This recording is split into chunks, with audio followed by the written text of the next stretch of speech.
Selamat pagi Ibu. Iya, selamat pagi Bu Wiwit. Bagaimana nih kabarnya hari ini? Alhamdulillah sehat. Bu Wiwit sehat. Alhamdulillah. Ini tujuan kita ketemu pagi ini, dengar-dengar nih katanya jadwal supervisinya sudah ada nih. Iya, saya supervisi nanti jadwalnya minggu depan. Minggu depan. Iya. Oke, jadi kita mau ngomong nih tentang persiapan supervisinya ya Bu ya. Iya, iya. Oke, jadi apa saja nih yang sudah disiapkan oleh Ibu terkait kebutuhan administrasi untuk supervisinya? Supervisi yang sudah saya siapkan untuk administrasi yang saya siapkan untuk supervisi nanti, salah satunya adalah modul ajar, kemudian program tahunan, program semester, kemudian juga data nama siswa di kelas, gitu kan? Karena kan ini tahun ajaran baru ya Bu ya. Jadi saya juga menyiapkan absensi kelas, kemudian terkait kalender pendidikan dan lain sebagainya. Kalau untuk materinya sendiri yang sudah disiapkan untuk minggu depan tuh apa? Materi yang akan saya siapkan untuk minggu depan, saya mengambil di kelas 9 Bu. Saya ambil di kelas 9 karena memang jadwalnya kebetulan supervisi di kelas 9A ya. Itu materinya tentang congratulations of and wish. Oh, congratulations of and wish ya. Jadi mengucapkan selamat, harapan dan doa yang akan expression ya, ungkapan-ungkapan apa saja seperti itu yang digunakan ya. Digunakan. Terus kalau metodenya sendiri, metode pembelajarannya apa yang akan digunakan? Metodenya yaitu yang pertama yaitu saya akan background knowledge siswa itu ya. Saya akan menanyakan siswa kemarin kan ada ikut lomba FLS 2N itu. Nah kebetulan memang kelas 9A itu banyak siswa yang mengikuti kegiatan itu.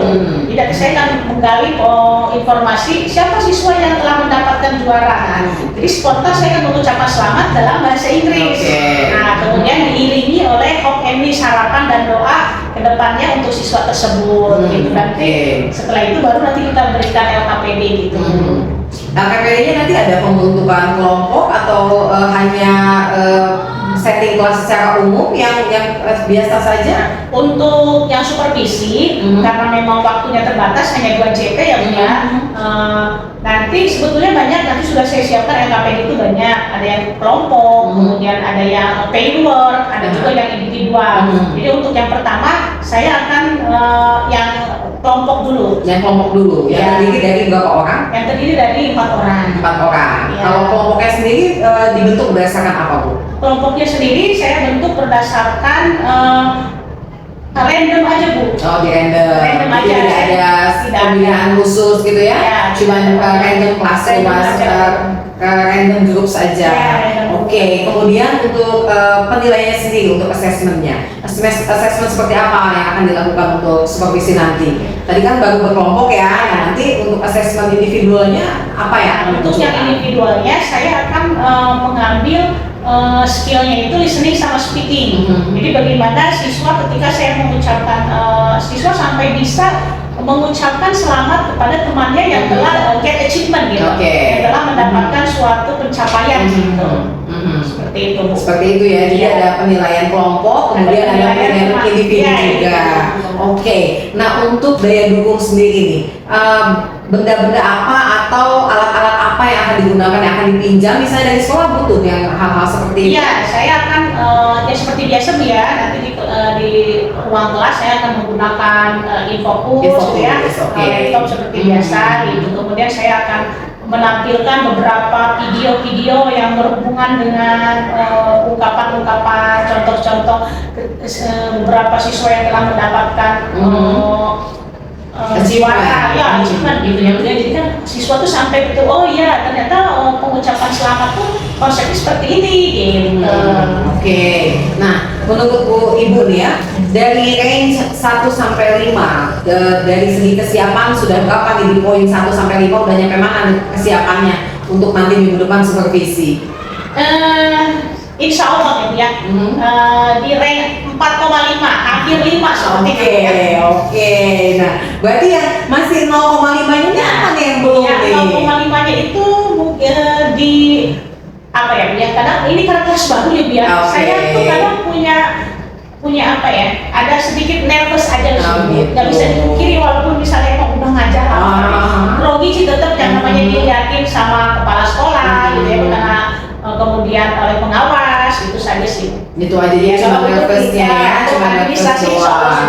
Oke, nah menurut ibu nih untuk mengatasi rasa nervous ketika akan supervisi nih, karena dilihatin orang lain ya, walaupun bagaimana kan, walaupun kita tahu sudah kenal dengan kepala sekolah, sudah kenal dengan pengawas, tapi tetap ya suasananya itu jadi kayak gimana? Nah, gimana caranya mengatasi itu tuh? Nah itu pengalaman yang kemarin ya Bu ya, saya tuh nervous karena memang di 5 menit pertama Bu. Nah itu, jadi biasanya yang akan saya lakukan itu saya tarik nafas dalam-dalam gitu ya, terus saya anggap aja udahlah gitu kan, nanti juga kedepannya pasti let it flow kan, kita jalan itu juga fine gitu ya, baik-baik aja lah, udah bismillah gitu. Nah saya biasanya baca Robi Sofri Bu. Gitu. Oke. 5 menit pertama memang itu hal yang luar biasa. Setelah melewati 5 menit itu insya Allah sudah lancar ya. Oke. Nah Bu, untuk pelaksanaan nanti supervisi, harapannya ketika nanti dilaksanakan supervisi itu apa nih harapannya nih? Harapannya biar sesuai semua guru, yang harapannya pasti sama ya dia.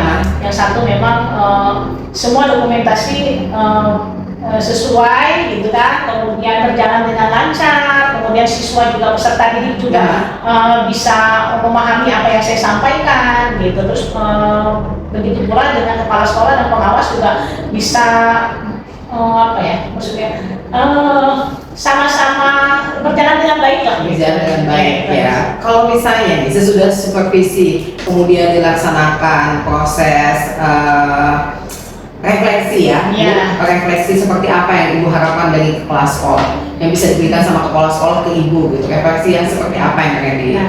Jadi ketika kepala sekolah melihat saya disupervisi, dan kemungkinan pasti ada ya Bu ya kesalahan-kesalahan gitu kan, kemudian mungkin ada beberapa hal yang harus diperbaiki. Nah, jadi perbaikannya itu betul-betul yang ada contohnya gitu Bu. Jadi biar kepala sekolah itu memberikan masukan, feedback itu betul-betul yang bisa yang sesuai, yang bisa saya pahami, yang untuk kebaikan ke depan saya nanti harusnya seperti apa gitu. Jadi memberikan refleksinya yang sesuai, yang bisa saya aplikasikan seperti itu. Oke, jadi nih sesudah kita ngobrol-ngobrol nih, menurut ibu nih kesiapan untuk menuju supervisinya udah gimana nih? Udah bertambah, berkurang, atau makin nervous atau gimana nih sudah kita ngobrol nih? Ya setelah ngobrol, jadi saya merasa lebih percaya diri Bu. Ya jadi lebih,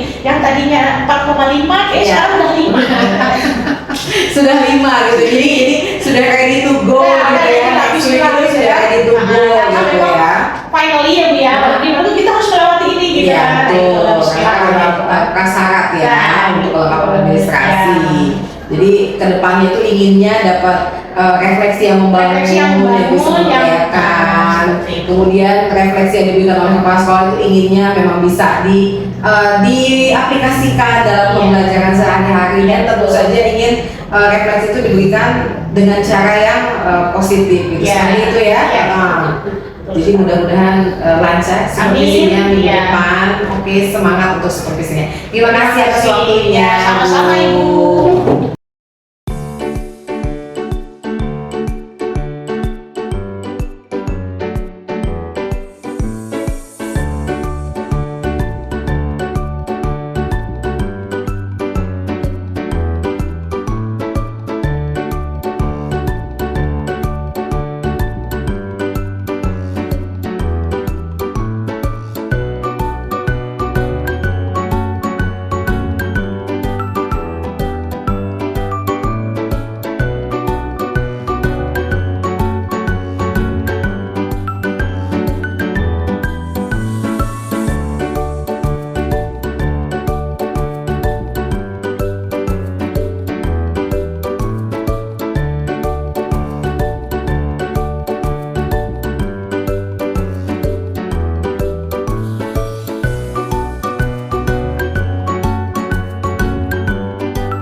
Jadi, Bu Ei, Iya, itu.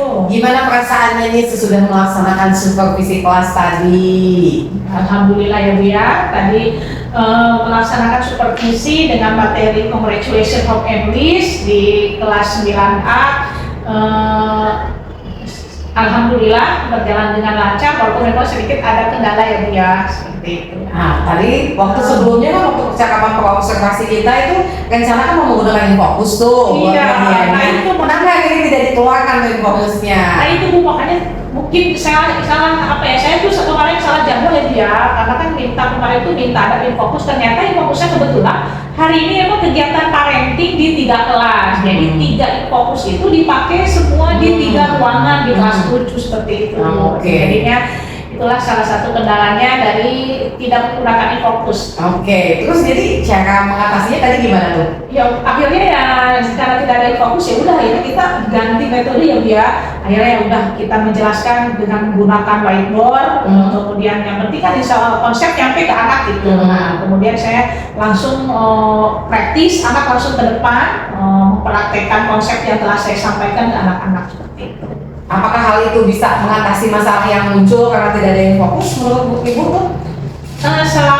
Menurut saya bisa Bu ya, selama anak bisa memahami materi dan sampai ke anak materi tersebut gitu. Kalau misalnya bisa teratasi gitu ya. Oke, jadi sesudah ada masalah ini nih, Iya. menurut Bu Haji kesimpulan apa yang bisa diambil nih?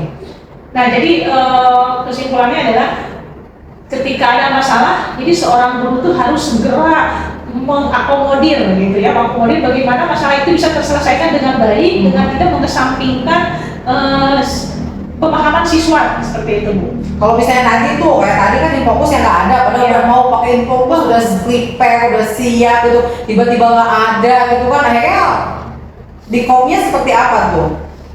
Iya, jadi saya sebetulnya ada bingung ya dia gitu, wah ini fokus nggak ada gitu kan. Nah akhirnya ya sudah, saya fokuskan siswa semua ke papan tulis ke depan saya gitu kan, ayo semua ke sini gitu. Jadi benar-benar apa ya, menggantikan fungsi fokus. Jadi fokusnya ke saya gitu Bu. Nah, jadi dengan menggunakan media whiteboard dan spidol itu seperti itu. Media yang ada ya, memaksimalkan media yang ada. Oke. Nah tadi juga nih ada sedikit insiden nih, saya mengamati di belakang. Itu murid yang di belakang kalau tidak salah Ami sama Lisda itu dia kurang bisa berkomunikasi berdua tuh. Tadi bisa dilihat kan tadi juga seperti itu.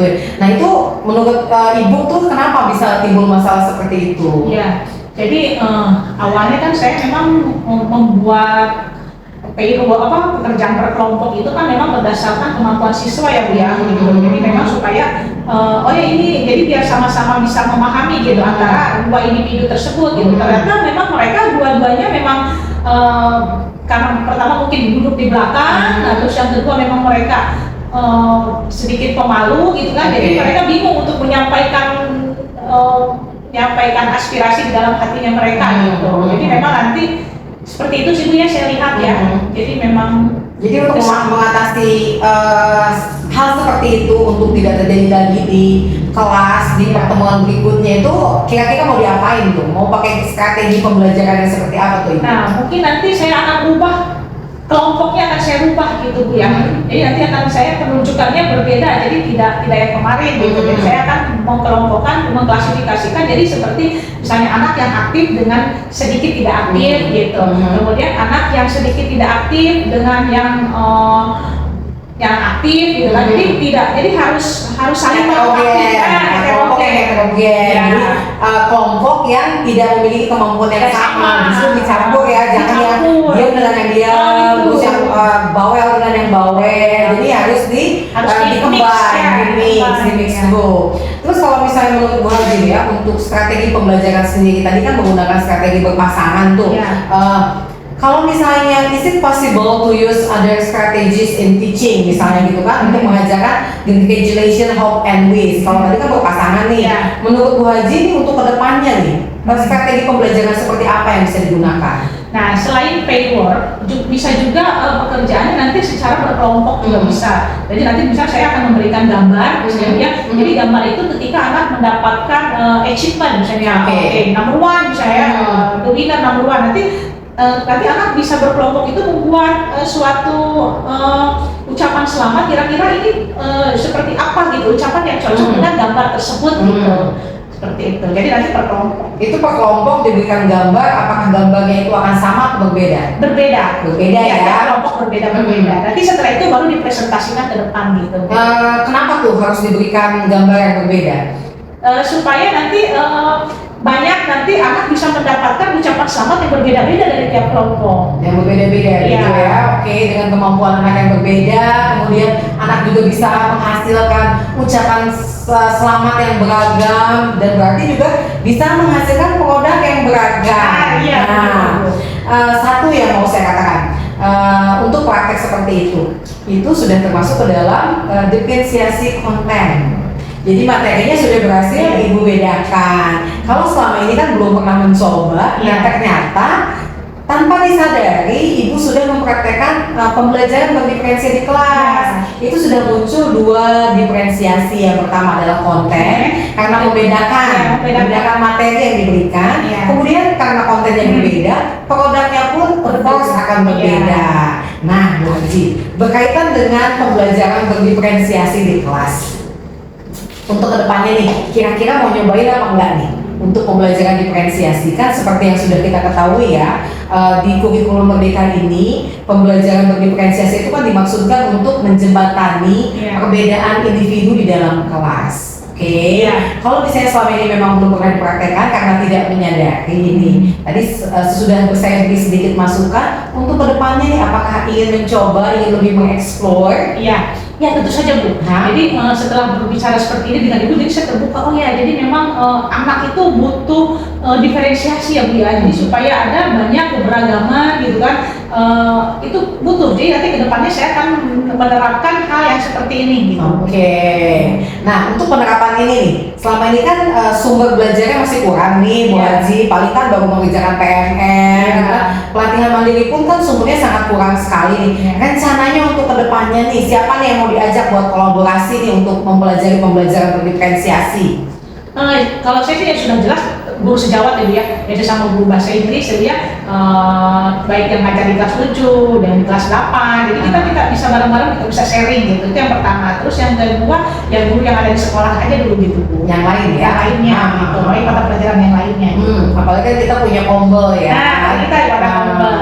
Ada kombel, jadi harapannya untuk kombelnya ke depannya gimana nih? Nah harapannya untuk kombel ke depan di SMP 3 itu maksudnya guru itu lebih kreatif ya, lebih inovasi, jadi menciptakan menciptakan siswa tuh jadi lebih belajar tuh jadi lebih happy gitu ya, nyaman gitu kan. Nah seperti itu sih Bu harapannya. Sesudah selesai nih, kita sudah melalui tahapannya dari mulai percakapan pra-observasi, pra-supervisi ya, kemudian tadi saya masuk juga untuk melakukan supervisi, dan sekarang kita percakapan penutupnya nih, percakapan pra-observasi nih. Apa nih yang bisa Ibu simpulkan dari semua kegiatan ini dari awal sampai akhir? Dari kegiatan awal sampai akhir saya menyimpulkan hari ini ada kendala tapi bisa diatasi gitu ya. Nah kemudian juga melihat antusiasme anak-anak untuk belajar materi ini itu luar biasa. Kemudian anak-anak juga bisa memahami materi dengan baik karena memang tadi menerapkan yang diferensiasi konten yang dengan berbagai macam gambar yang disajikan. Mereka bisa paham, oh ya ini seperti ini, ya ini, jadi bisa paham beberapa ungkapan-ungkapan dalam congratulations, how and me seperti itu. Itu sih. Jadi untuk kedepannya harapannya mau seperti apa nih? Harapannya saya ingin menerapkan pembelajaran yang seperti ini, bahkan lebih gitu ya, supaya siswa itu bisa lebih paham dan lebih semangat dalam belajar. Oke, nah satu lagi pertanyaan terakhir. Kalau selama ini kita kan melakukan supervisi itu hanya untuk sekedar pemenuhan administrasi. Kalau dibandingkan dengan yang sebelumnya, dengan percakapan ini, dengan proses yang sudah kita lalui, which one do you prefer gitu, dan kenapa gitu? Saya akan saya siapkan semuanya dulu ya, dari administrasi, kemudian kesiapan di kelas, kemudian siswanya juga sebelum belajar sudah saya kasih warning dari awal, hey kita hari ini harus prepare, harus semangat supaya materinya bisa terserap dengan baik gitu. Oke. Nah untuk proses supervisinya sendiri nih Bu Haji ya, kalau sebelumnya tuh kita kan cuma masuk ke kelas nih, udah masuk kelas, udah kan, sudah seperti itu. Dengan sekarang yang kita jalankan nih, dari sebelumnya kan sebelum supervisi kita ngobrol dulu, kemudian saya masuk ketika supervisi dan sekarang sudah supervisi kita ngobrol. Mana yang lebih diinginkan Bu Haji untuk dilangsungkan?